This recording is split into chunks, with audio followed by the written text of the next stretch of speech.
And we are back once again. It's your boy DJ Jack Frost.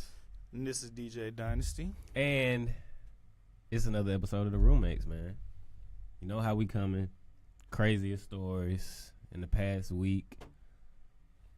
We have a lot today, man. We have a lot. Starting off with your boys, Migos.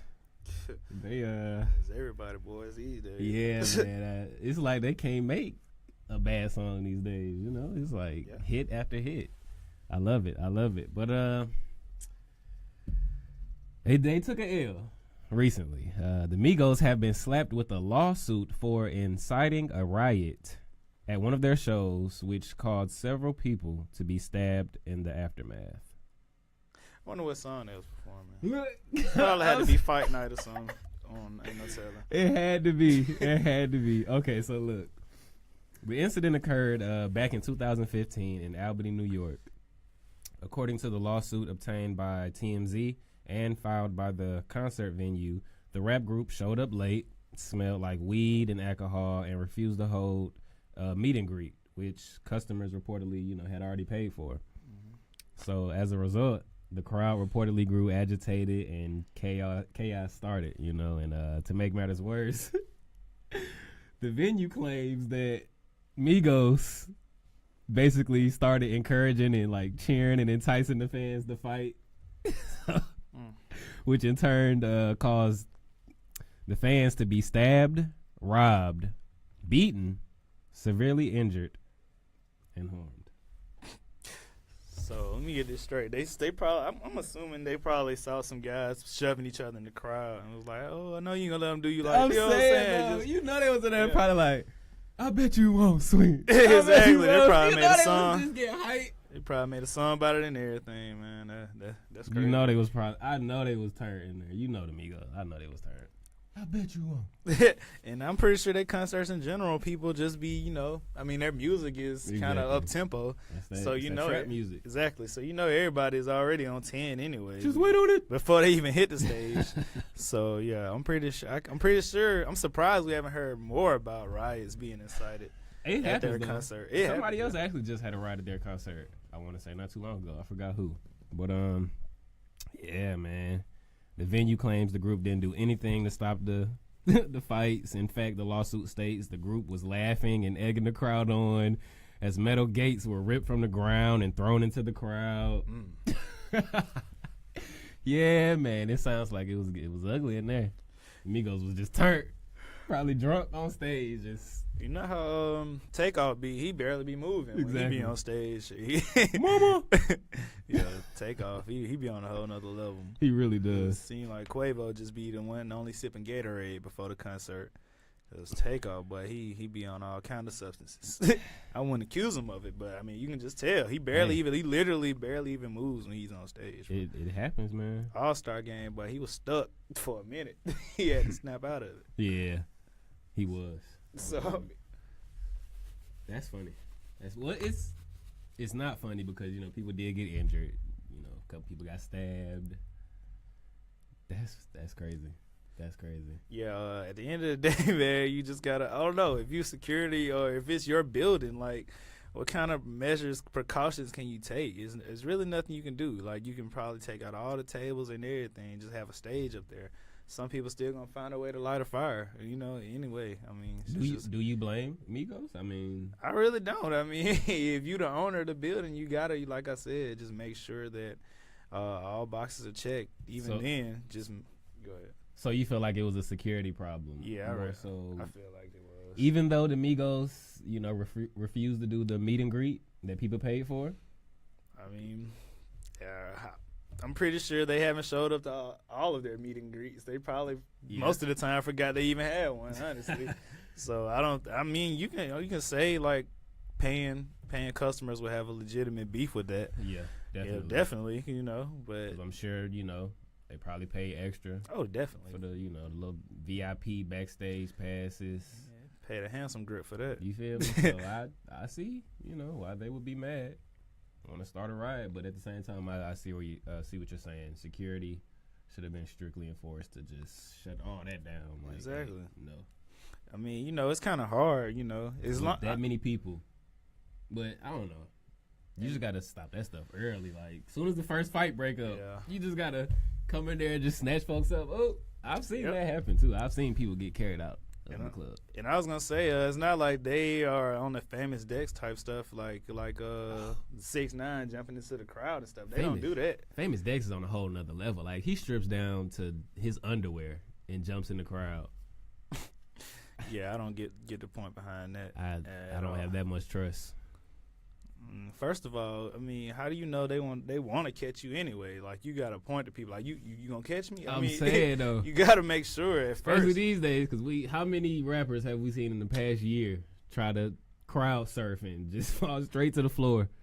Yes, the crowd just part like the Red Sea, and now they looking foolish. People too worried about their outfits nowadays. Now maybe you've had a rock concert or something like that. I mean, that's traditional for them, I'm assuming. I'm gonna tell you right now. You better not be trying to jump on me. I'm in the crowd. You better not try to jump on me. That's the wrong day. Watch it fall, just like everybody else. Pick the wrong day. I'm telling you, cause I'm probably gonna be lit at the concert. I ain't got time to. No, it's too much. And then, especially those that have all this stuff on, chains on, watches, and everything. Then be looking crazy when they chain gets snatched. Like, what did you expect? People darn near want to take your tattoos off your body anyway. So I mean, you jump in there with a Cuban link on or something like that. It's over with. You probably not gonna come back up with all your possessions. It's over. Yeah. That remind me of that time. What's his name? Got his chain snatched. The dude from that Uber Everywhere song. I think Trill Sammy. His was like Velcro or something when he snatched his. I was like, was that even real?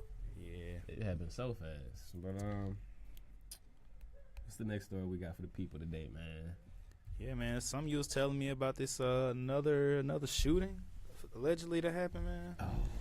The school shooting. I mean, it seems like it's been a fairly decent amount of those lately, and we have to, as a country, just have to, like we were discussing on our last show, just come up with better policy measures and procedures to allow this to not happen as often. Because, like we also said, I mean, you can't control somebody uncle giving their cousin a gun for protection. You know what I'm saying? But actually, they did the right thing, because there was a terrorist, planned terrorist attack, but it didn't.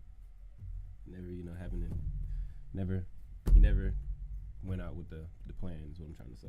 Getting a little tongue tied here, but basically, a 17-year-old boy who plotted an ISIS-inspired attack in Wales during a Justin Bieber concert was slapped with a life sentence Friday, according to reports. His name is Lloyd Gunton.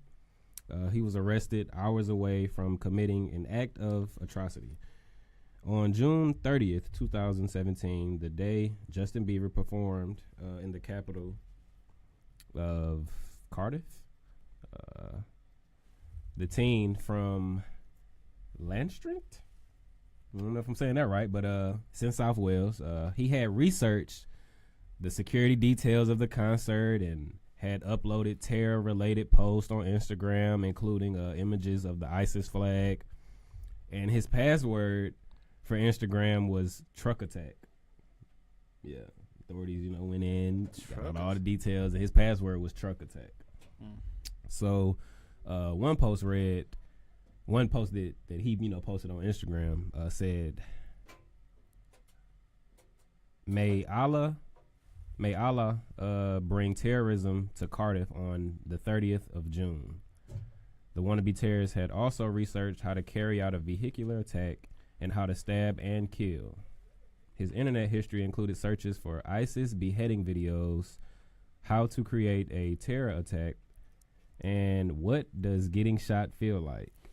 See, I feel like that's where most terrorists go wrong. Like, you researching this on know your computer, you know what I'm saying? Like, watching everything you do. Every time you type in something bizarre like that, I'm pretty sure that it's gonna, tip them off. It's trigger words. So it's just so remedial to me. Like, how could you, claim to be this terrorist with this kind of act? But I mean, he was only 17. He was a terrorist in the making. But So how to create a terrorist? Yeah, so he was searching like what does getting shot feel like. He was also found with a gutting knife and a hammer, as well as a letter that read, "I am a soldier of the Islamic State. I have attacked the Kardoff today because your government keeps on bombing targets in Syria and Iraq. There will be more attacks in the future."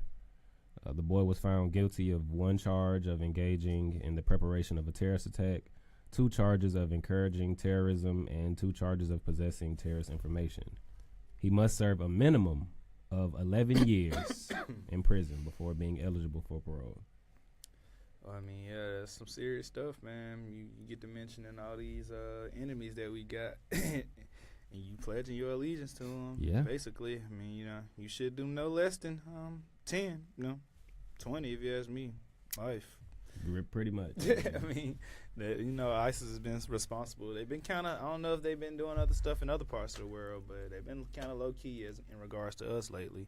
So I don't know if they're plotting anything just super huge, but as we can see over the years, they can easily influence American people. Yeah, I feel like ISIS is always plotting something. Yeah, just more on an international scale. Yeah, I mean they have all these foot soldiers. Exactly, and it's just as a country we're so divided that it's easy to pledge allegiance to something that seems more unified than anything else on the planet. True. You know what I mean, so.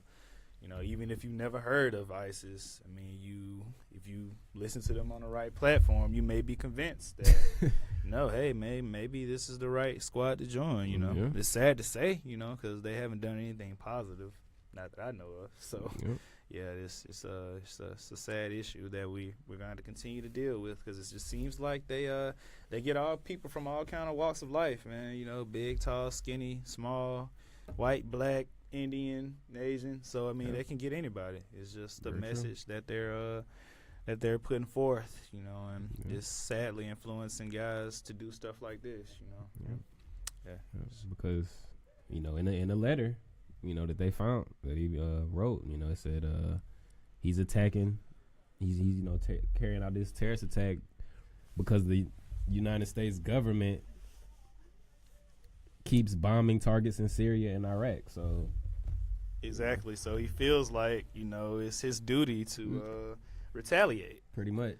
And that's the most dangerous thing about this. They can get anybody to do anything for them, including give up their life. So, it's crazy. That is a issue that hopefully Trump comes up with an answer to, but, that remains to be seen at this time. If America is so bad, why are you living here? Yeah, exactly. Go over there. Go to Iraq. Since you pledging your allegiance. But I think he definitely needs more than 11 years. Yeah, it just really seems like a slap on the wrist. Because he's only 17. Like, he's still gonna be young enough to do whatever he want to do when he get out. Yeah, make however many bombs, vehicular manslaughter cases, whatever he want to do, he can still do it. He needs more than 11 years. He definitely does. And at the end of the day, I mean, I'm pretty sure like kids are at that age are impressionable. So how many of his friends do you think know about this situation? I'm pretty sure he's been bragging about it. He probably ain't even had no friends. People like that, man, like. You never know. It may be a little ISIS group me out there or something, man. You never know, man. Especially these days. It probably is why he playing them. I'm pretty sure they do have a group meeting. Exactly, like somewhere where they can meet up, watch the main dude on the screen or something, getting beheaded or something. Exactly. Like. So it's we honestly don't have no idea how they communicate to get people to join. But they were talking about Facebook and all this other stuff. So pretty sure there's some hidden platforms out there. Yeah. That most people don't know about and that are trying to explore, but. I mean, it's here now, so, I mean, I just don't see it, disappearing anytime soon. So, just going to have to beef up our security measures, and all that stuff. Speaking of security measures, another interesting story here comes from the Hunter College is basically trying to get rid of this college student that refuses to leave her dorm room. A little bit more information on that. courtesy of Hollywood Unlocked. Hunter College is battling to evict a stubborn student who refuses to leave her dorm room 2 years after dropping out. Delaware native Lisa Palmer, who has not paid rent since 2016, is refusing to leave room E579 at the school's co-ed dormitory, according to an eviction lawsuit filed in Manhattan Supreme Court. The 32-year-old racked up a staggering... 32? She's 32. She dropped out when she was 30, bro. Racked up a staggering $94,000 in unpaid residence hall charges on account of her continued occupancy, all the while ignoring Hunter College's service of additional vacate notices. So, like, why can't they get her out of this room? That's what I understand. Yeah, that. And I didn't even know you can be 30 years old and still even stay in the dorms. Like, apparently, these rules in New York are completely different, because 2 years after you dropped out, you know they keeping tabs on every room in a residence boy, hall. you got to be out 24 hours after your last final Exactly. at UAB, okay? They are not playing. They coming at your door. They kick you out for spring break here. Ain't Ain't nobody got It's time for that. tough, okay? So I'm just interested. Like $94,000, man. She got to be cool with the RAs in that building, boy. She 2 probably years not paying rent, not even being in school, and y'all can't get this woman out this dorm? She had to be finessing the system some way, somehow. Had to be. Because, I mean, they had to just be catching. I feel like she probably was a RA back in her heyday, back in whenever that heyday was. But 32 years old, I bet she was just, if she had roommates, I bet that was So like, what oh is my her gosh. reasoning for not leaving? Like, what is she, like, what's her dispute? It doesn't really state that she had a dispute. It just says that she Just doesn't leave the room very often. She's hoarding, basically, just hoarding the room. So I mean that's a difficult situation, I guess. But I don't see how it could be too difficult. I'm pretty sure they have campus police that can come on there and be like, do you know how you easy gotta it go. is to call the police to escort this woman out of this room? You gotta go. It's not that hard, which is why she has to be cool with somebody, okay? But it just all came out recently. Then it's an eviction lawsuit, so you know the evictions, they just like they don't waste too much time. So Yeah. It's got to be a lot of red tape in this situation. She must know somebody in higher grounds or know somebody in the housing management or something, because that just seems like she's been getting away with it, And of course, like the school gets a notification when you're out of school. You know what I'm saying? It's crazy, man. These dorm situations are crazy, and it's funny that you have a story about. I was gonna say a college student, but she's a dropout. She damn near on grandma stage. Yeah, she should have kids and everything by now. They Exactly. probably stand with She should her. be teaching at the college. But in Michigan, Central Michigan University, a student has been arrested after he fatally shoots his parents in his dorm room. Yeah, man. He was 19 years old. That's interesting. Yeah. So Thursday night, Diva and James Davis Sr. drove to Central Michigan University to pick up their son, James Eric Davis Jr., who had been hospitalized the night before. His parents planned to take him home for spring break. The next morning, while packing up their son's belongings in his dorm, police say video footage showed James Jr. carrying what was his father's gun as he walked from the parking lot to the 4th floor of Campbell Hall. James Jr. entered his dorm room and fatally shot his parents. The man then took off north towards the railroad. Over 100 police swarmed the area and placed the campus on lockdown. Police eventually arrested James Jr. 16 hours later after they were tipped off by a train operator who said he saw a man standing near the tracks. James Jr. is now in the hospital being treated for hypothermia. What is up with these people in these dorms? How, if you at the desk, how you gonna let this man walk all the way from the parking lot into the building with a gun? Like, I don't know, man. I feel like most people that had that job don't like their job anyway, so they just barely paying attention. these RAs. Let me stop. It's just sad, man, that you know, in positions like that, you have to, you know, at least take your job seriously to an extent where you care about other people's lives. But you know, it just seems like you know, a lot of people don't really, you know, care about other people's lives in that situation. So people just walk through with AKs and ARs and all that. Probably don't even need a bag. Just have it behind your back. Just show your ID and keep walking. I'm just wondering, like, what was going on in his family for him to want to kill his mom and dad in his dorm room at that? Like, I don't know. A lot of people act on impulse, man, and that's just one of those situations where they just had to just push that button, man. I don't know what that button was, but I'm saying, I don't know maybe they wasn't trying to get my man a meal plan or something. I don't know. I don't know if it was his grades. They asked him about his grades for the last time, and he just you need to find a major, son. You keep switching. Okay, what are you gonna do? I don't know. So was he like a freshman or 19 years old, man. sophomore? 19 years, like sophomore, I would assume. So yeah, it's shocking to see a situation like that. I'm pretty sure the people in the dorms were just like, other people living in dorms were just terrified, you know, seeing something like that. That's man, that's crazy. I wonder why he was hospitalized the night before, because, you know, they say he was hospitalized the night before, and his parents came up there to get him. He was supposed to go home for spring break. I wonder did that have anything to do with it? You know, like, was he on some kind of medication, or was he just having a mental breakdown, and that's why he had to be hospitalized? I don't know. I have a lot of questions. So I'm definitely going to, you know, stay up to date with this story. You know, I'm going to let you guys know as I learn, you'll learn, because I have a lot of questions about this story.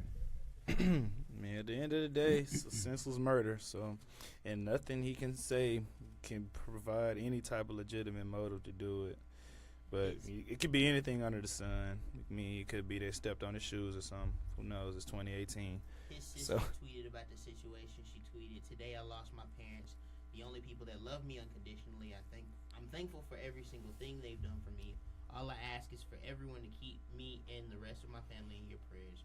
You don't have to stress no more. Mom and Dad, I love you." So, you want to see a picture? That's his sister? Yeah, that's his sister. It's pretty. Yeah, that's tragic, man. That's tragic. But we're going to go to a quick commercial break. Stay tuned. We'll be back with more from the roommates. Yeah.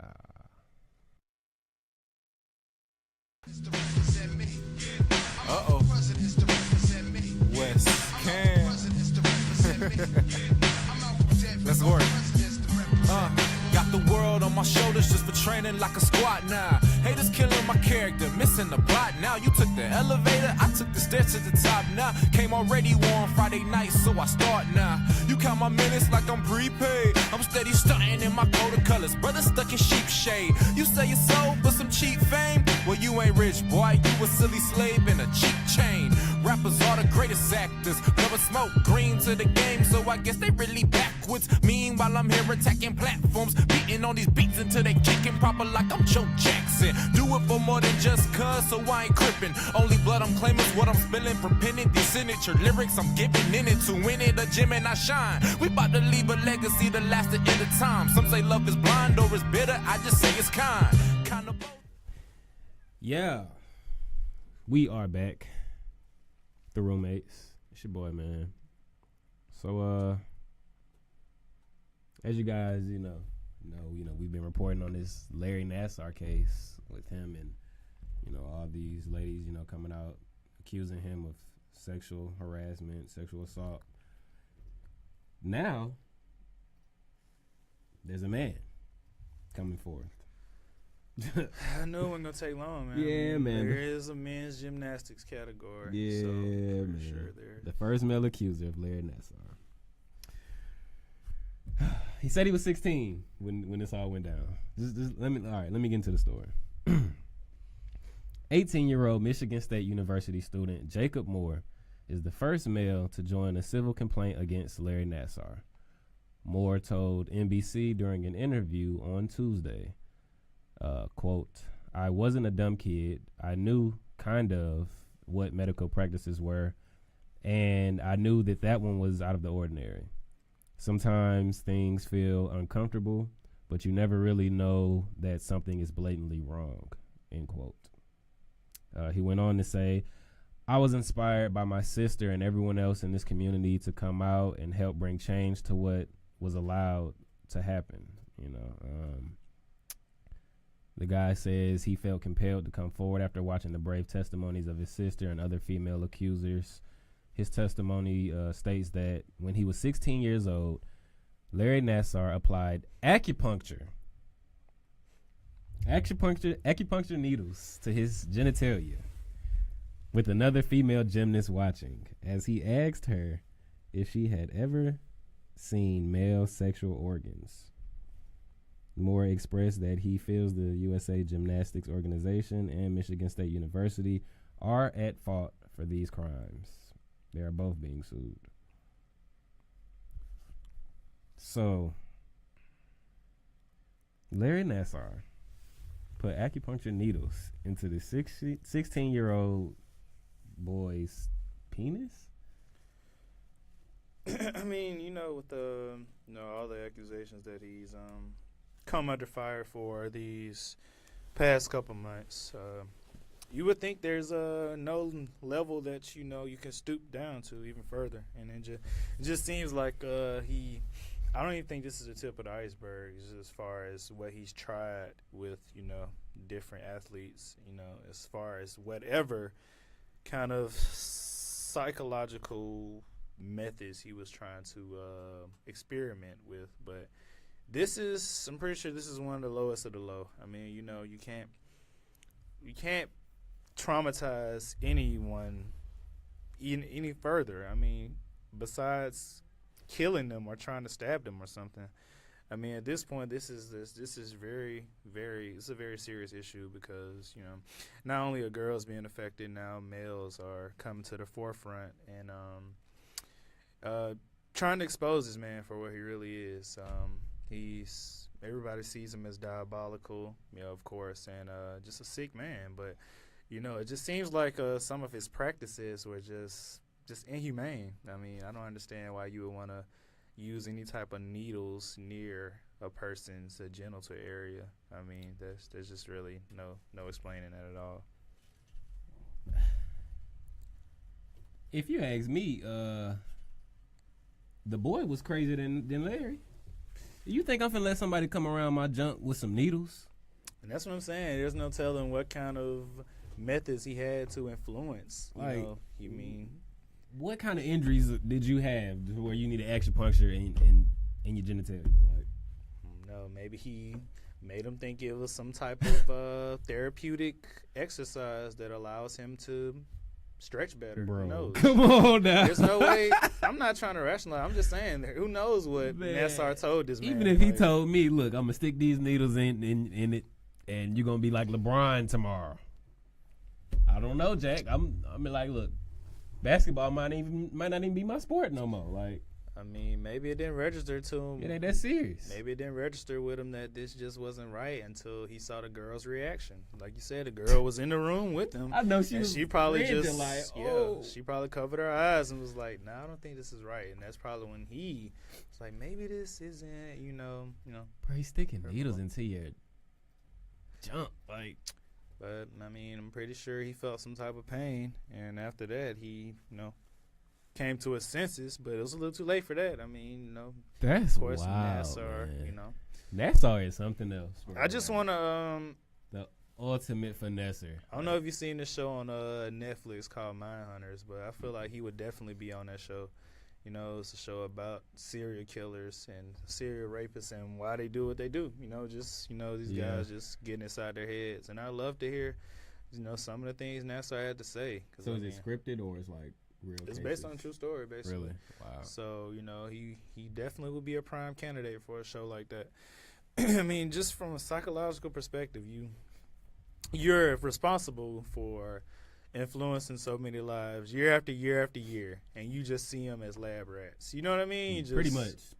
Just doing what you want to do each and every year, and you come to work with this same monotone smile that everybody can trust you. And it's probably some kids out there that are so mentally traumatized from this that have had the worst, probably worse than acupuncture, that don't even want to come out because they've been so hurt, you know, and their whole lives are just ruined because of this. So I wonder how many people did he do this whole acupuncture procedure on? Like, hey man, he probably was doing it every other day, man. It If probably he was his would've came best to part you- of his day. if you were playing basketball at Michigan State and, you know, you got, oh, my groin is a little sore, I tweaked it in the last game. If he was like, oh, I got the perfect procedure for this, drop your drawers, I'm finna pull out the needles. If he would have, told you, oh, you ain't got to worry about no more groin injuries, no more strains, nothing, would you have let him proceed? I think I'll just pray about it. That's just me. But at the end of the day, I feel like it's tough because who knows how many people were referred to him. You know what I'm saying? Like, I'm saying, it's though, like, yeah, maybe you should go because- see Dr. Nassar for this. He specializes in this, that, and that. And now all of a sudden, Exactly. you don't even feel the same as a person anymore. You Because- just feel violated, because basically. although he's only officially been charged with 7 cases, there are over 200 more accusations that the court system still has to go through. So that just lets you know, like, how many people he's. That's disgusting, man. It's crazy. It's crazy. But I got another disgusting story for you as well. Yeah, this is. It's that part of the show. Is that part of the show, man? I got another one for you. This one is it's disturbing. Hold on. Okay, so a Florida father and daughter duo was hit with an incest charge after witnesses caught them having sex in their backyard. Yeah, man. Probably wasn't the first time they caught him. This probably just got so gruesome this time. They was like, hey, we got to call Had to somebody. be. I mean, This y'all is like, too come on much. now. We thought y'all was doing a little too much, but y'all in the backyard just getting. Okay, so let me get into the story, man. In documents obtained by People magazine, Justin Bunn, age 39, and his 19-year-old daughter, Taylor, were slapped with felony incest charges after witnesses informed Panama City police of their sexual encounter. Upon arrival, the pair allegedly admitted to having consensual sex in their backyard, but claimed their sexual relationship did not extend beyond that incident. Yeah, that's kind of hard to believe. Yeah, they was doing it. Come on now. If y'all that comfortable to be having sex in the backyard midday, What was it about that day? Specifically? you know what I'm saying? Like, oh, just this, You just, know what? Yeah, it's a random day for me to sleep with my daughter. you know what I'm saying? Like, what? oh, I told her about wearing them shorts. Like, you know what I'm saying? Like, Oh my god. just this day, you know what I'm saying? It was just too much for me. I just couldn't resist this day. I don't know what it was. Like, come on now. We know y'all been having sex for ain't no telling how long. Florida, you gotta do better. Yeah, Panama it's just- City. What's going on with Panama City? it's just Wait, a is it lot. in Panama City? It was in Panama City, man. It was in Panama City. Yeah, Florida is just one of those liberal states, man. DC It's is just- a lot goes on down there. DC is just self-imploding. Like, they're just... This is a tax-free state. So many liberties. Liquor's cheaper. Everything is just It's- everything is just more beneficial for you to just act a donkey, man. You know, crazy. everything is. And for this instance to occur, in broad daylight, is just And it's really nothing you can do. You know what I'm saying? Like, as law enforcement, what can you do? and they could have been lying like that ain't even their child. They could have been like, oh, she's just. I mean, she's 19, so Yeah. technically, I mean, she's legal. So Yeah. if it's consensual, what can you do? Because it says that his bail was set at $5,000, hers was $1,000, and both were just ordered to refrain from having contact with another. But what can you do in that situation? I'm sure they live with each other. It's gonna continue. They probably gonna. Hopefully, they don't have no kids. Yeah, I'm pretty sure we've all heard about the It whole happens. incest issue, and it happens all the time. It man. happens all It's, the time. it's very Kids come sad. out, mentally challenged in most cases. Chromosomes are a little too alike. You know what I'm That's what saying? it comes down to. One too You many know. exes. Yeah, it's just too much going on with that. And I told him about wearing that tank top. I just can't keep my hands to myself. Yeah, it's a very sad story. I mean, you Old buddy look like a just- GTA character. The dad. Yes. Exactly. He looked like one of them greasy, just. Yeah, it's just trailer trash, basically. I mean, you gotta call it like you see it. At the Yeah. end of the day, He only got lard in people his beard, bro. people like that, you know, they really don't, you know, care about any other people's, you know, decisions. Well, I mean, like you said, the neighbor saw it. I'm pretty sure they were so terrified of the person as a, you know, just him as a person that they was like, nah, I don't think. Because they both look like they, you know, low key, they about that life. Like they selling meth and doing it. Yeah. So, I mean, Really? I don't know how you could pull that off, but, you know, it just seemed like there was a lot going on in that house. They probably got people locked up in chains in the bottom of the house. Ain't no telling. Who man. knows, man? For y'all to be that comfortable to have sex in the backyard midday, you know they getting it on inside the house. And there's certain parts of Florida where most people say it's just best not to even drive through. I mean, you know, all that. So you know, you got people like that down there. It's just anything can happen, man. Yeah, I'm just glad somebody reached out and, you know, alerted the authorities, because that is a very sad situation. You know, I wouldn't wish that on anybody. As disgusting as that is, though, what I want to know is if, because it's illegal, obviously, if you want to do that, why would you do it in the middle of broad daylight? In the backyard, like. They were trying to flex on somebody, bro. Like I feel like that's what happened. Yeah, I'm so confused. That's. But you said you feel bad. Who do you feel bad for? The daughter? You feel like maybe I'm he's just been saying, brainwashing like, the daughter all these 19 years? Communities in general, you know, neighbors have to walk outside and, you See, know, hear moaning and all this. father and daughter duo. I can't even cut my grass in the morning. You know what I'm saying? Without y'all in the backyard fapping it going on. Like, I can't even take my kid out to push him on the swing. You got, you know what I'm saying? You hearing all these noises. You know what I'm saying? Boy, you about scared to let the dog out to use the bathroom. Exactly. You can't even throw the football. If it go over the fence, you just Oh, gotta let it's that over ride. with. Yeah, you gotta let that ride, You Jack. Can't get that ball. Just imagine going out for the morning paper and be like, hey, Bill, oh. You know what I'm saying? Girl Scouts come up to the door. Newspaper kid throwing the newspaper, messing around, hit you across the head. I mean, it's just a lot going on. Man. It's a lot. And in a city like Panama, where millions of people tour there, anything can happen. They can probably want to, you know what I'm saying, try to stop it. You know, a college student getting killed or something like that just because they try to do a silver liberty. You know what I'm saying? Trying to be a hero. All drunk and wasted. I mean, it's a lot can happen there. Who am I to stop anything in that situation? Hey, if y'all want to have sex, y'all, father and daughter, if y'all want to have sex, hey, that's on y'all. Y'all be nasty and keep that over there. Keep that in the fence. Yeah, that's hopefully they get some counseling and you know, which I'm pretty sure they've been doing it for a couple years now. Of course. Probably since she was able to walk. I was about to say, the sad thing is, I'm pretty sure he's probably been raping her, like, as, you know, starting at a young age. And at this point, it's just, she feels like it's right. You know, they've been doing it for so long. I feel like, you know, sadly, that's kind of how this ordeal happened. But she's grown now, so. But yeah, at the end of the day, you know, you just have to, I don't know. It's just, you just have to pray for people like that in those situations, because there's just some things that you just can't control at the end of the day. And obviously, you know, a lot of people they're so sick in the head that they tend to take advantage of impressionable, you know, youth instead of just going out and going on a date like regular human beings, you know. It's just too much. Like, it's at least try some online dating. Exactly. Websites. There's so many ways to meet someone these days for you to just be torturing other people's lives like that. Like the commercial says, you don't have to be lonely. Yeah, like they got. I'm saying they got platforms for farmers. I bet they You know, got anything. Come Christian on now. Mingles. Y'all ain't feeling the Christian They Mingles? can't. They not messing with. Oh yeah, they ain't messing with Christian Mingles. So yeah, at the end of the day, Farmer Mingles. at the end of the day, she just gonna have to. I feel like one day, you know, hopefully somebody comes across her life and just shows her the proper path. That, you know, you shouldn't date your father. That's just not. And if you guys That's have not sex, Use protection. At least. Backyard shouldn't be the place you guys have sex. You know, if that's what you want to do.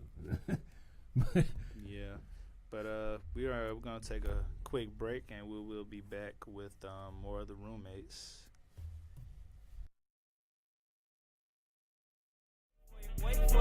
wait for you, wait for you, wait. How long do I have to wait for you, honey? For a girl like me to move on. I think I wanna wait for you. How long do I have to wait for you, honey? Wait for you, wait for you, wait for you, wait for you, wait for you, wait. Of course, everyone is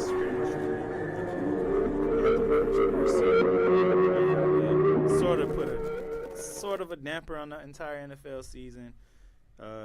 Pretty much shattered the ratings to a certain extent, and made a lot of people divisive because there were just so many ulterior motives that influenced the reason for watching the football game. So, it pretty much just poured politics into the entire issue.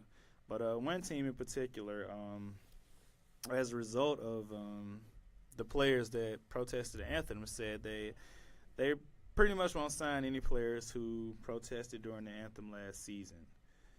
And they just because honestly, I've heard about the owner.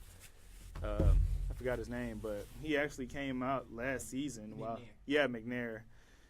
Said a lot of harsh things about players that kneel for the anthem, and it was just you can just tell which side he was on. So this post right here really doesn't surprise me, but at the same time, you would think that you would come to a certain consensus and realize the bigger picture, sooner or later. So do you feel like the Texans, because their starting quarterback is black and he is actually pretty good, and Deshaun Watson. So do you feel like this is going to rub most of their players the wrong way? Definitely. It pretty much will. Definitely. It's rubbing me the wrong way.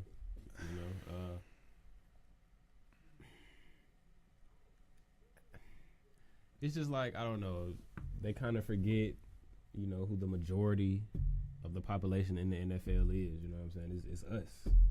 You know what I'm saying? And the people that are, refusing to stand for the national anthem, although you might not agree with the reasoning, you know what I'm saying, clearly they feel passionate about it. So for you to it's kind of like a slap in the face, like, oh, we don't care about police brutality, whatever, however you may feel. If you don't stand, you won't get a job. Like, it's just like a slap in the face, you know what I'm saying, when these guys are the ones that's making these owners and coaches billions of dollars, you know what I'm saying, putting their bodies on the line, going out here, practicing, fighting on the field every day. It's a fight. When you're on the field every day, that's a fight. Like, you going up against this man every play. Like, that's a lot. You pouring out your heart and soul, and it's just like your owner's really just taking a crap on you and your beliefs and what you stand for. And not only that, I feel like it's petty for the NFL to even keep a list of players that kneel during the anthem anyway. For them to just be like, oh, this guy, that guy. I'm saying, that's so petty, bro. It's petty to a fault. And, I feel like we are much bigger than this as a country. But, obviously, we still have a long way to go. And, what you going to do if this player kneeled for the national anthem, but he had 7 picks last year and exactly. three touchdowns? You going to keep him on the team because he was a Pro Bowler last year, but he didn't want to kneel? It just makes no sense to me. And what if JJ? What if JJ kneel? Y'all gonna kick him off the team? Exactly. DeAndre Hopkins, arguably the best wide receiver in the league that nobody really talks about. What if he kneel? You gonna just throw away 1,100 yards a year and 10 touchdowns? Come on now. It's blasphemy. It truly is. But we're mere mortals compared to an owner of an NFL team. And if they feel like they have a certain particular belief, they're gonna drive that hammer to till they get their point across. And you have to listen to them at the end of the day because they do own a $1 billion franchise. So I'm pretty sure Goodell, as it's not like you can police them to a certain extent because it's their team. So if he decides not to sign any players, of course it's going to affect the win and loss record, and of course he's going to get a lot of bad publicity for that. But if that's the route he wants to take next season, more power to him. It's out there now. Yeah, so I'm pretty sure he's not the only only owner that feels this way. He's the only one that's just bold enough to publicize his comments. So I feel like he is prepared to deal with the backlash that he's already receiving from those comments. And at the end of the day, I mean, just being in the AFC period, AFC South, you need all the help you can get, and at the least amount of bad publicity you can get. I mean, because of course we all know about the Jaguars. You know, a couple plays away from the Super Bowl. Colts are supposed to get Luck back, got a new coach and all that good stuff. They probably 2 or 3 years away. I was about to say. And, you know, you still got the Titans. Who knows? They got the upset win over Kansas City, but then they laid an egg against New England. So, you know, they're still a little far away as well. And the Texans, like, we saw what Deshaun Watson did on the field. They're a potential Super Bowl contending team with him and the wide receivers they have around them. So why would you want to damage the morale of the team over something that, you know, is much bigger than you? I just don't get it, man. That's crazy. How is his recovery, though, by the way, Deshaun Watson? Have you heard anything? Recently, I've seen him running. You know, he's back to throwing and all that. So Okay. he's had his injury before, so Yeah. that's a good thing. He's not. I'm just glad it wasn't the same knee. Yeah. That would have been bad. And it was non-contact, too. So, you know. Those are it's- low-key the worst yeah. ones, though. I mean, they are worse, but at the same time, it's not like he's having nightmares of a guy just, you know, trucking him. But that's what low-key makes it worse, because it's like, damn, you know what I'm saying, any wrong turn could be it, you know what I'm saying, versus, I know how I could have protected myself better in that situation, you know. But I feel like he was just like, man, you know, that was just one of those bad instances. I mean, it just depends on what his mentality is. You know, I feel like, you know, he'll come back even better, you know. I hope so, because he surprised me. I mean, I knew he was a great player in college, you know, of course, but I didn't expect him to come in the league that fast and just, you know, be as good as he was. So I definitely, you know.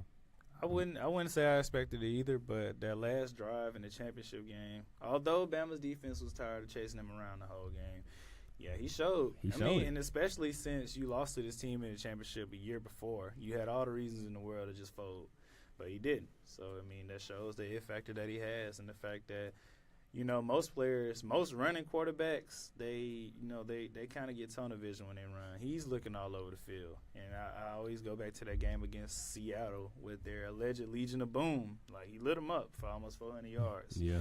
And he was just throwing the rookies. Like, what's his name from Notre Dame? Will Fuller. Rookie. Nobody ever heard of him. He had 3 TDs. So I just feel like his ability to, you know, galvanize the team, you know, is you know, really makes them a threat next year. But, you know, he has to come back strong, which I'm sure he will, man. Yeah. But on to a little NBA action. You know, of course, we're all familiar with J.R. Smith's antics, untying guys' shoes at the free throw line, you know, and all that stuff. He actually did that twice. But this recent transgression has cost him a game, you know. And we all know Cleveland needs as many healthy bodies in the lineup as possible these days. Facts. But apparently, JR must have been having a bad day. Woke up on the wrong side of the bed. Soup probably was a little too cold. Coach was, you know, arguing at him about about not playing enough defense. Tired of you coming in smelling like Henny, JR. Exactly. You know, he had the Henny breath. You know, he was just a bad day for JR. Put on the shirt, son. And it wasn't Coach Lou that approached him. It was assistant coach Damon Jones, former comrade and colleague of LeBron James. He actually posterized him a couple times. So I'm pretty sure JR had the least amount of respect for him that he had in any other assistant coach on the team. So he was like, bro, I'm not trying to hit this today. Get a face full. And, you know, that cost him a game. I mean, do you feel like JR should be more respectful of his authority, or do you feel like whatever his reason was, he had a right to? He threw a bowl of soup in the man's face. I mean, how mad do you have to be to throw some soup at somebody? Like, I want to know what was said. I mean, I'm pretty sure JR is, you know, a funny guy. You know, gets along with everybody. You know, puts a smile on everybody's face. So. I wonder what kind of soup it was. Oh, man. Maybe the soup was bad. I don't know. Like I said, it probably was a little too cold. And, you know, missed the trash can. You know, and Buddy was just sitting right next to him, you know. But for him to get suspended for a game, I feel like it had to be a lot of words being said in between. And he was just like, shut up. Here's some soup. Yeah, I mean, he probably was eating before practice. Like, JR, hurry up. We got practice. You know what I'm saying? Ain't no telling, man. You know, it could have been anything. And for, you know, a person like JR, it's just like you have to you have to try to do something to get the negative publicity off your back, because most people just know JR as drunk JR. Basically, he shows up when he wants to. You know, he has a good game here and there. Like out of all the things you Most could, sporadic player in the league. yeah, like out of all the things, like if you just say, "Oh, JR, got suspended for a game due to Being late. you know what I'm saying," just Something like whatever. Like if you throwing soup is the last thing I'm gonna expect. JR getting suspended for. I'm gonna be like, oh, he probably came to the game under the influence, or got into a fight at the club or something, missed curfew. This man is throwing soup at the assistant coach. Like, Yeah, it's just interesting to me who does because that? he really, I don't know, I really feel like he can, I don't want to say he can get away with anything, but I don't know. One game isn't much. Yeah, at the end of the day, and I feel like, LeBron is just, I don't know how, it's interesting to see how LeBron interacts with JR, because I'm pretty sure he expects much more on the court from JR, it's just as far as being a starter and making more than half a three a game or 2 threes a game, so Yeah. I feel like he's going to, but JR is more of a better player on the defensive end in the playoffs. I'll say that much. Over the years, he's improved on the defensive end. I mean, his shot may be, may go a little AWOL sometimes, but, as far as having him on the court, he's not going to be a liability on both ends. So, one game in the regular season, yeah, but no playoffs, they really going to need him to step up and be much more than a soup thrower. I need the I'll say JR that in much. Game 5 last final. That's the JR I want to see in the playoffs. What he dropped, 30, 35, something like that? Yeah, at least 20 to 30, something like that. But, I mean, I feel like with JR's mentality, it's just a matter if he wants to be there or not. Pretty much. Man, That's the vibe I get from JR. And I'll take that over, a nervous Rodney Hood or a Larry Nance that's never been there before. Bro, I So, really feel like Rodney is going to fold. I do. Sadly. I feel like Rodney's just a quiet guy, but he's streaky. At the same Very time, streaky, which once is the- why I yeah. don't have the full confidence in him that I want to have. But just watching most of the entire game last night, you can just tell that, he's getting more comfortable. I feel like the more aggressive you are as a player, the more you're not worried about missing. And I feel like he's just worried about missing right now because he don't want to get that look from LeBron. Most people can handle that look from the star player, but I don't think a guy like Rodney Hood, he'll probably beat himself up a lot about that. So, he has to just get right mentality-wise, because his shot is consistent. You can just tell, he's taking the right shots. He's driving when he's supposed to. He's passing when he's supposed to. I just feel like once Kevin Love comes back, that'll pretty much allow everybody to settle into their real roles on the team.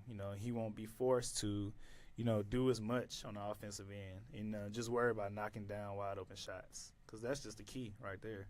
I mean, LeBron's going to draw all the attention in the world. You just got to hit the shots that he, provides for you at the end of the day. They got the recipe. Just whether they're going to put all the ingredients together. You got guys like Clarkson, and, you got guys like George Hill that are capable of creating their own shot. So at the end of the day, like I said, it's just going to come down to, making the shot when you're supposed to. And there's going to be ample opportunities in that first round. I was actually watching that Toronto and Detroit last night, man. It was a pretty good game down to the last couple minutes, although Detroit is a couple losses away from an early vacation. They still competed. Didn't really see much from Lowry. I mean, I really didn't feel like he deserved to be an all-star.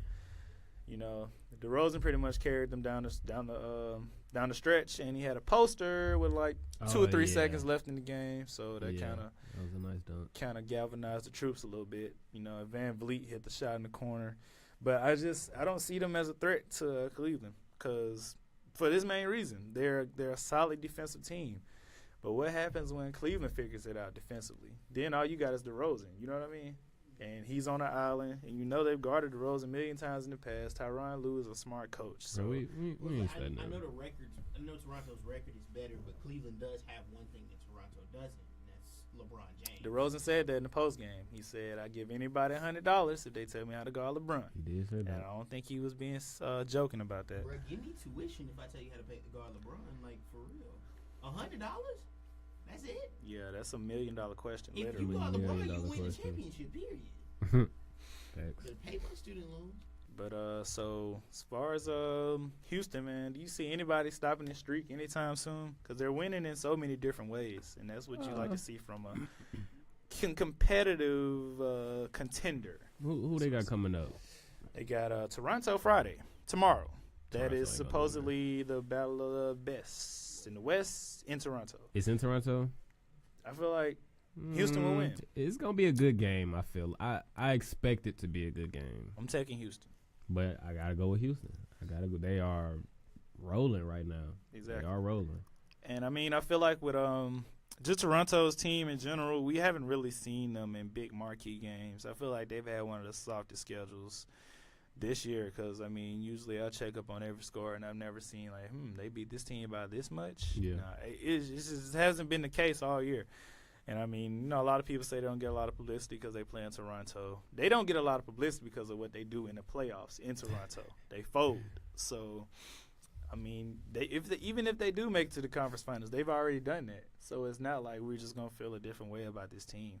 Of course, they are a better regular season team, but as we can see from the 73-9 Warriors, that means nothing.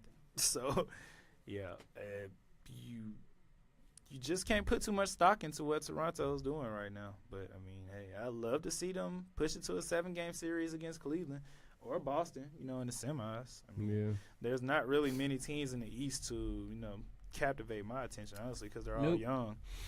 But, I mean, they're young on offense. And playoff basketball is different. I mean, it's a half-court game. Your best players are forced to do what they haven't done all regular season. And that is, create for others. Most players just aren't used to that. They're just used to, the same amount of defense. And the lack of physicality in the NBA these days is really gonna show who's ready for playoff basketball. Because, I mean, you can barely breathe on a player these days. And, it's a flagrant foul. So, it's going to be interesting. But as far as my Final Four, right now, man, I'm still going to have to go with Boston over Toronto right now. Boston and Cleveland, man. Definitely. That's just what I want to see. I just want to see Kyrie go off. I don't even want to see Toronto. Yeah, I don't want to see that. Eastern Conference Finals, honestly. I don't want to see that. I'm not trying to hear about I just don't want to see the look on their faces when they down 2-1, 3-1. You know what I'm saying? It's just not even that. It's just they look defeated every time. It will be way more exciting to see Brian against Kyrie for the conference championship. Right? And of course, we all know what we want to see in the West. I mean, I've been saying either Golden State and OKC, Golden State, Houston, or Houston and OKC. I feel like that was a pretty good game the other night. Just because, I mean, of a lot of people, there's a lot of legacies that are going to be defined in these. Houston next couple OKC seasons. would be a great matchup. You think they would sweep OKC? I don't think so. No. I feel like Paul George. Melo is not what is Melo's calling card? Seriously. Who's going to stop Paul George when he gets hot though? I'm not saying you can't stop Paul George, but I mean Houston is a machine right now. Number one. But a sweep? No, I was definitely going to say, Houston will win, but a sweep. I feel like OKC gives Golden State a better challenge than they do Houston. I feel like the matchup's just not good for Houston. I feel like with Oklahoma City, I feel like the way they can cause Houston problems is, of course, on the glass. I mean, Houston has a lot of guys 6'5", 6'7", and up that can guard the perimeter well, which is what they did Tuesday against OKC. They forced them to take bad jump shots, but sooner or later, over a 7-game series, players start to tend to make shots, and then, momentum carries here and there. And I feel like with a player like Westbrook spearheading all of that, I mean, that can pretty much influence the whole team to play better. Yeah. So, I mean, I really think it's a toss-up. But Houston and Golden State, it's just going to come down to whether Houston can make shots. They're not going to stop Golden State. I mean, you may get a 20-point lead in the first half, but everybody knows that ain't safe. So it's just a matter of Houston making 20, 25 threes a game. They're going to have to make at least 20. At least 20. At so least I'm sorry. 20 to even 15, match up with the Warriors. 15 ain't going to cut it because they're going to give up 20 to Golden State just because of the pace they're playing at. Golden State and Houston playing a series is a 7-game series, period. Whoever gets home court probably wins that series. No joke. Yeah, that home court is going to be a big deal this postseason. Only issue you got to worry about is James Harden. If the postseason James Harden we know shows up, then I feel like regular season MVP James Harden shows up in the postseason. Yeah. I feel like a lot of people are asleep on Eric Gordon too. I'm pretty sure everybody knows about his injury history, but he's a deep 3-point shooter, and once you hit a couple, you can blow by anybody at that point. Yeah. Even Draymond's gonna respect that. So once they start getting into the paint, I mean, it's anybody's game. But they have to be hot. If they start off game one frosty, you know what I'm saying, they're going to lose confidence. Because Golden State going to keep scoring. They're going to keep forcing it. Forcing the issue. Like, man, we got to keep making shots. Got to keep making shots. And you know Golden State makes shots and they sleep. So they get, even if they get threes and layups. It's not like tough twos or anything like that. So, if you're not getting either one as Houston, you go on a 2-minute spell without a bucket. That could pretty much kill your whole series. They just got to be on point, man. Harden can't get rattled because I feel like they're going to defend him in a way that's not going to allow him to get all those calls that he's been getting. You know what I mean? He lives at the free throw line. But if you're not getting those free throws, you know what I mean, that's a big part of the game that's missing. So, Golden State specializes in guarding people certain ways. So that's Curry's a mastermind at that. You see how they did Kawhi. So, hey. At the end of the day, man, I love to see a couple of upsets in the West, but I love the Pelicans, man. I was watching AD play the other night. I don't want to see the Pelicans without Boogie. A lot of people say that, but I feel like I don't want to say they're better, but on the offensive end, a guy like Mirotic, he spaces the floor much better than Boogie because he just moves faster. That was a great trade for them. But it still didn't cap their ceiling, honestly, because they're missing a physical aspect of their game that they were getting with DeMarcus that you just can't replace. DeMarcus is a shot blocker, but he's not going to just DeAndre Jordan somebody's shot to the glass. He's an enforcer. He makes people scared to go down there. And AD is injury prone. He sprained his ankle last night. Did he? So he out for the rest of the season. We'll just see how that goes. Know how he is, but once he had one little sprain, one little tear, it's over with. It's just a domino effect. Yeah, and then you got Minnesota. Like we said, Jimmy Butler's still out. Thibodeau likes to play 8 players, run his players in the dirt. So, they got Derrick Rose now. I don't know how much good that's going to do, but hopefully, he has a couple guy highlights. I'd like to see him go out with, at least one playoff victory, for your morale. Give me a nice dunk. Exactly, something. Then you got at the bottom of the standings, you got Denver and, the Clippers and all these guys. So, yeah, first couple rounds of the playoffs, amongst the mediocre teams or the above-average teams would be nice, but I expect a couple sweeps here and there. Then we just going to get to the nitty-gritty with the Final Four. We'll just go from there, man. As far as a finals prediction, I want to wait till the end of the season to see how that turns out. But how do you think this March Madness thing is looking right now? Any team stand out to you in particular? It's hard, bro, because there aren't really any teams that really stand out because it's like everybody's getting beat this year, I don't know, bro. It's hard. Definitely didn't expect Auburn to be doing this good. Yeah, it's a lot of sleeper teams out there. A lot of sleeper teams. And it's tough because the bracket challenge has over millions of combinations of wins and losses that anybody can, come from the ashes and make it to the Sweet 16. So it's only 2 wins to get there. So it's kind of tough. But at the end of the day, if I had to just pick 2 teams that I think would probably clash in the championship, I'll tell you, I don't know, man. I'm just kidding. But, of course, I'm a homeboy with this one. I'm going to be biased and go with Duke, of course, just because of their length. Yeah. They lead the country in scoring. And in the NCAA tournament, matchups, you can take advantage of mismatches more. You know what I'm saying? Because you've never played this team before, and, you can force them to play your type of pace. And with Duke, everybody knows what you're going to get with them, the three-point game. But they've been better on the glass with Carter and Bagley. So I feel like the fact that they can control the boards, and play against any type of defense. You can zone them. Carolina tried to zone them last time they played them. It didn't work. Worked the first half, but they ended up scoring 50 in the second half. And I feel like Grayson Allen, this is his last go-round. Last year, so I feel like he leave it all on the court. He won the championship. He won the championship as a freshman. So you can't say he's not afraid of the moment. Yeah. So he showed up big time. So I expect him, if not anybody else, but their whole star lineup going pro. So I feel like all of that combined with the fact that they can score on anybody, they should be there in the championship. Man. They're experienced, man. They've been there, done that. You know, that plays a lot, you know, into it. You know, just your mentality going into situations like that. I have one sleeper, though, and it shouldn't even be a sleeper. That's Kentucky. The only reason is because they always have this expectation to, you know, make it to a certain point, even though they have been quite mediocre this year. Of course, everybody would agree with that. But I just feel like their length, you know, as a team can just, you know, frustrate other teams defensively. And on the defensive end, you know, I feel like every game in the tournament is different for a team that's trying to make a run. You're going to have that one game where you play against a top seed, well, a lower seed that just pushes you to the end. And if you survive that type of game, if Kentucky survives that type of game in one of the first 2 rounds, I feel like they'll make a run. I'll say that much. Because you have to have that type of inspiration to wake you up like, oh, we almost took an early vacation. You know what I mean? So Duke and Kentucky, definitely. That would be a nice championship. But at the end of the day, who knows, man? Who knows? You don't have any other team that you think? No, I'm sorry, man. I was over here watching the Alabama game.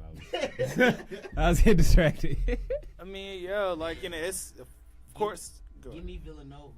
Nova? Nah. Yeah. Have you seen their losses in the It Big don't East? matter. It don't matter. But you were saying that, okay, well, where would you rank the Big East conference-wise then? Are they in the top 5? Top 5 conferences in basketball? Yeah. Not better than the ACC, obviously. The SEC is really good this year, so not better than them. Big 12, probably better. Okay, what about... Not better than the Big 10. No. They're probably 5. The Big Ten A is- little bit ahead of the Pac-12. A little bit ahead. Big 10 and Pac-12 are trash. Arizona State, they were as high as number 2 this season, and they lost by 20 in the first You round. can't say the Big 10 is trash. You can't. I mean, Purdue, Michigan State. Michigan. Michigan's always good. I've never counted Michigan out. They won the Big 10 championship 2 years in a row. 2 so. years in a row. I mean, like I said, Purdue is having a great year, though. Ohio State's not bad either. Yeah, they lost, though, to Penn State. But, yeah. I mean, they're pretty decent, bro. But think about it. The Big East has Villanova, Creighton, Butler, Xavier. Those are all. That's who I was thinking about. I think Xavier may make a run. Nah. I think they will, bro. Because I usually pay attention to how teams play at close games, and they've had a pretty good record when it comes down to crunch time. Give me Villanova versus Michigan State. That's my championship game. Nova and Michigan State. Nova versus Michigan State. I mean, you think Nova can make it back, though? Yup. They After- got 2 of the best players in the country. Michael Bridges and Jalen Brunson versus Jaren Jackson Jr. and Miles Bridges. So I take it. I love it. That would be a great matchup. Auburn's not gonna make it. Nobody from the SEC could make it unless it's Florida. Or I think Tennessee has the best chance out of Yeah, any I would team say Tennessee. in the I SEC. can't even say Kentucky because Kentucky is.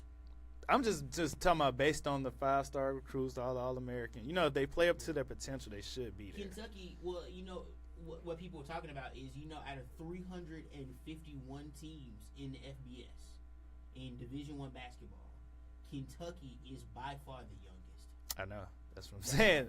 If they can just grow up for 6 games, man, you never know. Because I saw the game when they went down to West Virginia this season. I was like, there's no way they're going to handle that press. And they handled it.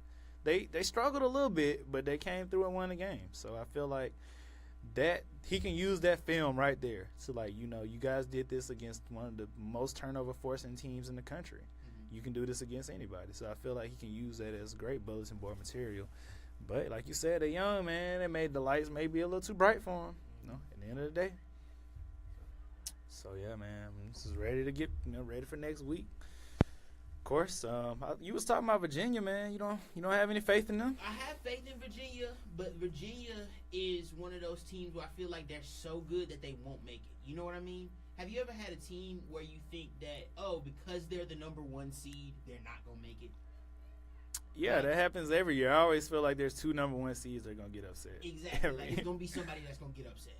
You know what I mean? Last year I thought Villanova was gonna make it back. They didn't. This is the reason I don't feel like Duke's gonna make it this year, because they're so good. I don't think Duke's gonna be the number 1 seed though, and I feel like with number 1 seeds, it's the ultimate target on the back, I was man. about to say, low key. You it's two like you is don't even fine, really want to but- be the number 1 Exactly. seed until late in the season. Because number 1 seed, you starting off the tournament. 16 is going to give you all they got for a half, of course. 16's never beaten a 1.